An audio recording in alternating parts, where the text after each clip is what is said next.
السلام علیکم ورحمۃ اللہ وبرکاتہ۔ دینی بھائیوں، رمضان المبارک کے روزے ہم سبوں پر اس لیے فرض قرار دیے گئے تاکہ ہماری زندگی میں خدا کی فرما برداری آ جائے اور خدا کی منع کی ہوئی چیزوں سے دوری اور نفرت پیدا ہو جائے۔ رمضان المبارک کا مقاصد اور ادیش میں سب سے اہم یہ ہے کہ ہمارے دل درست ہو جائیں،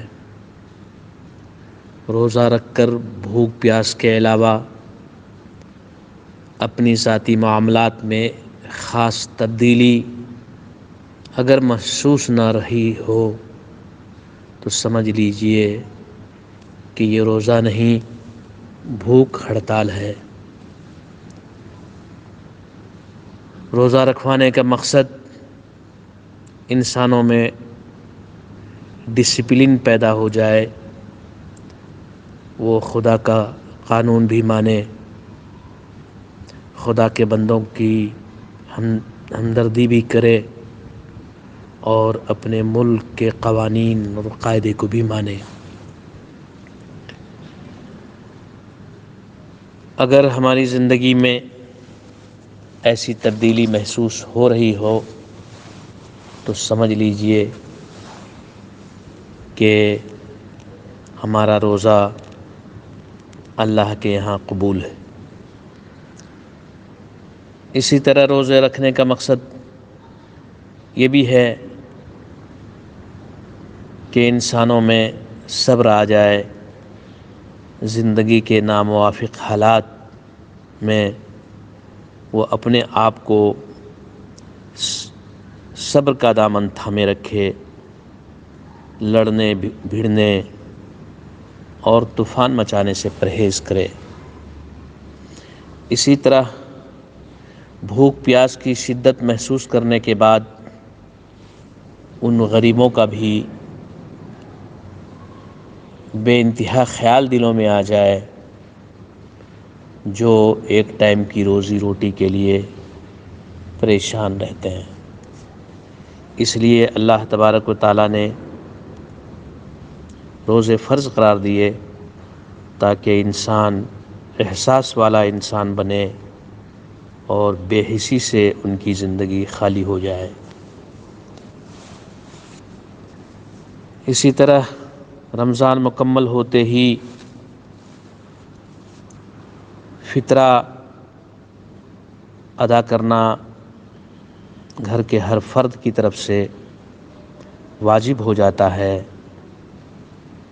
تاکہ روزوں میں اگر کوئی کمی بیشی ہو گئی ہو تو اس فطرے کی وجہ سے وہ کمی کی تلافی ہو جائے اور آپ کے فطرہ ادا کرنے کی وجہ سے عید کی مسرت اور خوشی میں غریب، لاچار اور مجبور شخص بھی عید کی خوشی میں شامل ہو جائے۔